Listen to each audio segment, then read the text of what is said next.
Sim, ao contrário do que te diz a Roussetti mais próxima, a Rússia está desmoronando com as sanções.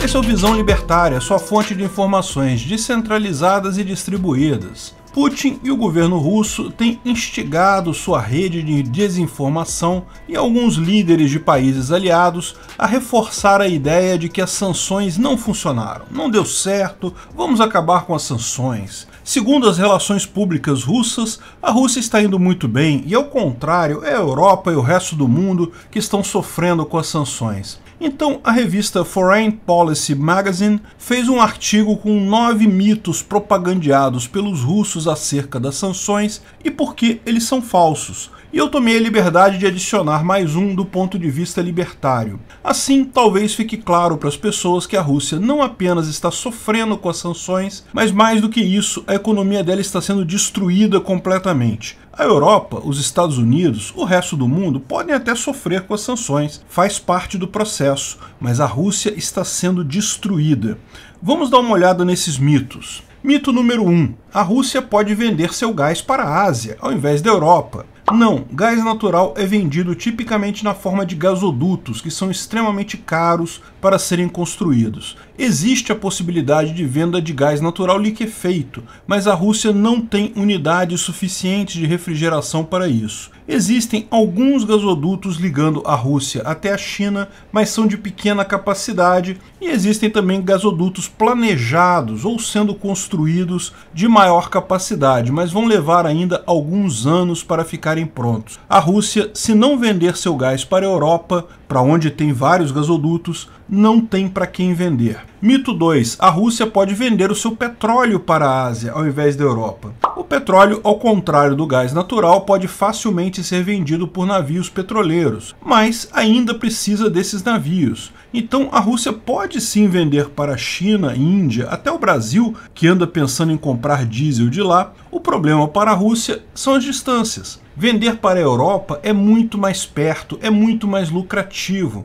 Para a China, Índia, Brasil é muito mais longe. Além disso, sanções sobre seguros e navios tornaram o processo todo muito mais caro. No final, quem está comprando petróleo russo está pagando até $38 a menos que o preço de mercado por uma mercadoria que sai mais caro para a Rússia enviar e leva mais tempo. O pior de tudo isso é que a extração de petróleo na Rússia tem um custo significativo. Como explicamos no vídeo, a Rússia está ficando sem petróleo. Ela já explorou todos os campos de petróleo fáceis de explorar, e os que ela está explorando agora são bem mais caros. Portanto, com todo esse desconto, a Rússia provavelmente está tendo prejuízo em suas vendas de petróleo para a China e Índia, só insistindo nisso para tentar passar a imagem de que pode vender petróleo para outro. Mito número 3. A Rússia está substituindo suas importações do Ocidente com importações do Oriente.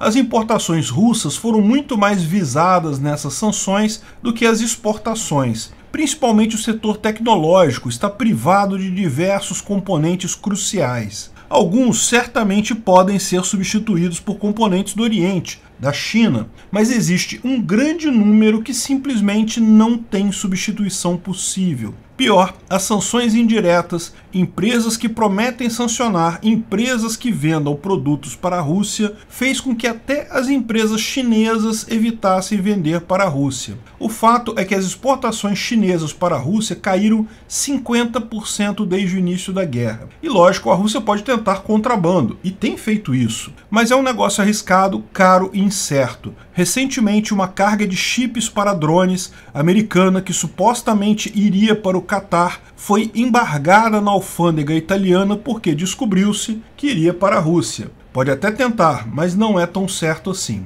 Mito 4. O consumo doméstico russo continua forte e inalterado. A autossuficiência russa era um fato no século passado, na época da União Soviética. Hoje não tem mais isso. Preços no mercado interno russo, principalmente dos produtos mais integrados à cadeia de suprimentos internacional, tiveram inflação de 40% a 50% no período. Algumas indústrias específicas, como automóveis, as vendas chegaram a cair 95% e tem poucos modelos disponíveis até para quem tem dinheiro para comprar. Os dados da Yandex indicam uma diminuição de 20% no consumo interno. Isso é uma coisa enorme, com todos os transtornos que isso leva: fechamento de lojas, perda de empregos. Mito número 5. Negócios globais não saíram de fato da Rússia, apenas tiraram suas marcas.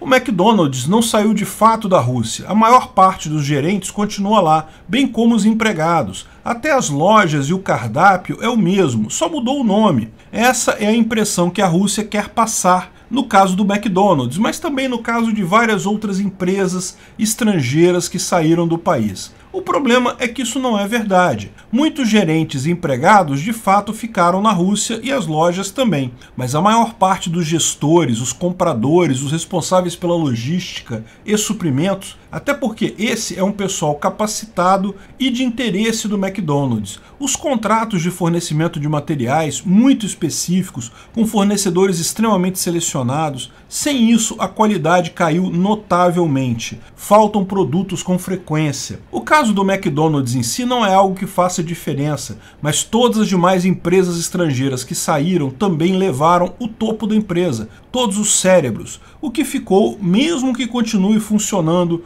com outro nome, não é a mesma coisa. A fuga de cérebros, diga-se de passagem, foi alarmante, não apenas com as empresas, mas também pessoas querendo sair da Rússia. Isso vai dificultar enormemente a recuperação da Rússia no futuro. Mito número 6. A Rússia está tendo um superávit econômico enorme e acumulando fortunas. Em tese, a Rússia continua exportando óleo e gás para o mundo a preços altíssimos e agora é proibida de comprar um monte de coisa. Então está tendo um superávit enorme, com números gerados pelo próprio governo russo, o que, claro, são extremamente suspeitos. Estaria a Rússia ficando cada vez mais rica com as sanções? Não, isso é outro mito por um motivo simples. A guerra custa muito caro. Ao contrário da Ucrânia, que tem apoio financeiro e humanitário do resto do mundo, a Rússia está tendo que bancar sozinha o custo dessa guerra, que não é barato. Chegaram a falar de valores de 200 milhões de rublos por dia. Numa guerra que já dura 150 dias, isso é uma pequena fortuna.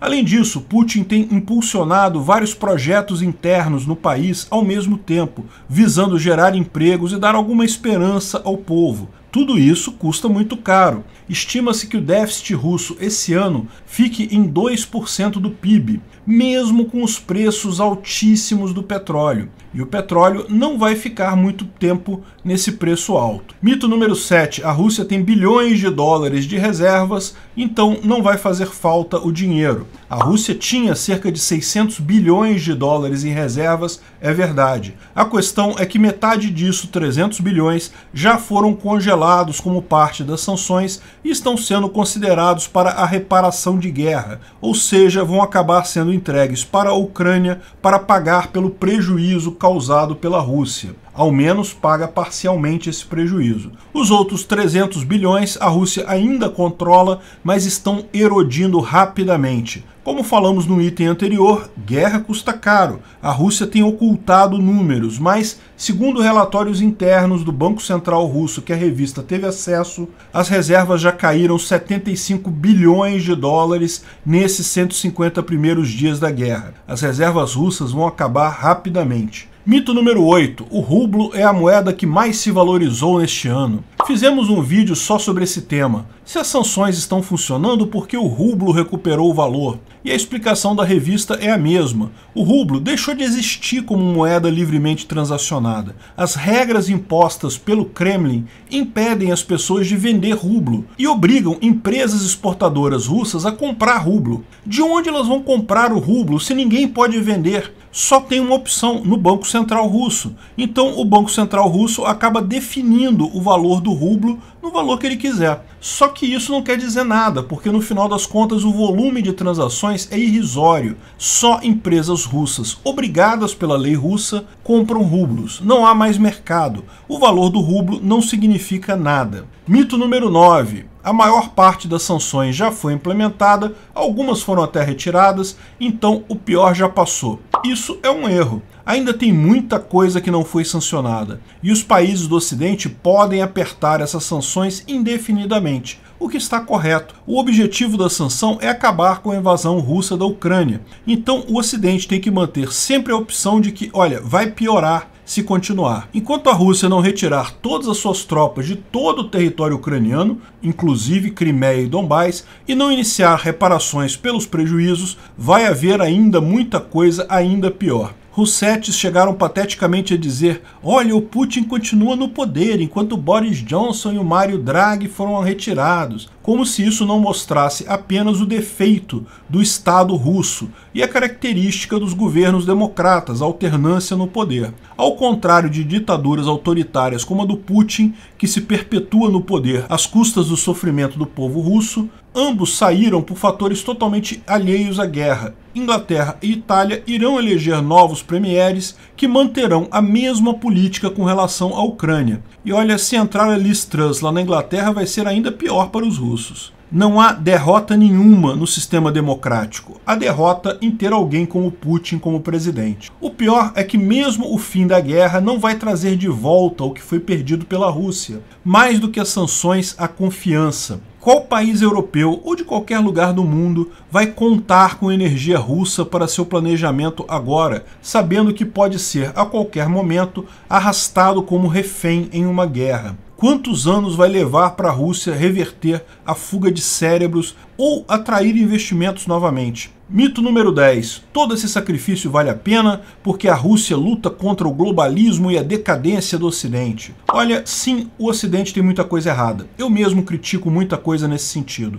Mas achar que uma ditadura autoritária nos moldes putinianos vai resolver algum problema moral ou ético é não entender nada de moral ou ética ou lógica. E quanto ao globalismo, saiba que Putin é o maior globalista de todos. Se tem alguém que estaria super satisfeito com um governo mundial autoritário, seria o Putin. As sanções são um mecanismo libertário perfeito para resolver um problema do ditador maluco, porque não implicam no uso de violência. Ao contrário, garantem a derrota do ditador, garantem a derrota do agressor sem o uso de violência. Sim, é um fato que muitos russos, alguns até contrários à guerra, acabam sofrendo também. Mas, novamente, não estão sofrendo violência. Apenas pessoas não querem fazer negócio com eles. Quiseram os ucranianos terem o luxo de não sofrerem violência não provocada assim. Nunca esqueçam deste ponto básico. A Rússia iniciou a agressão. Isso faz toda a diferença.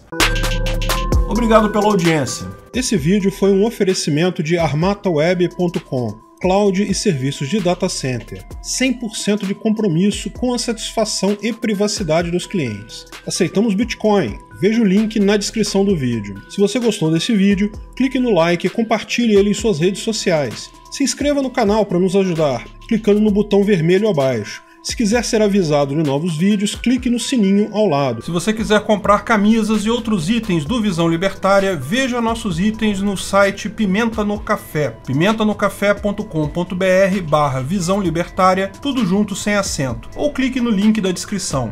Até a próxima!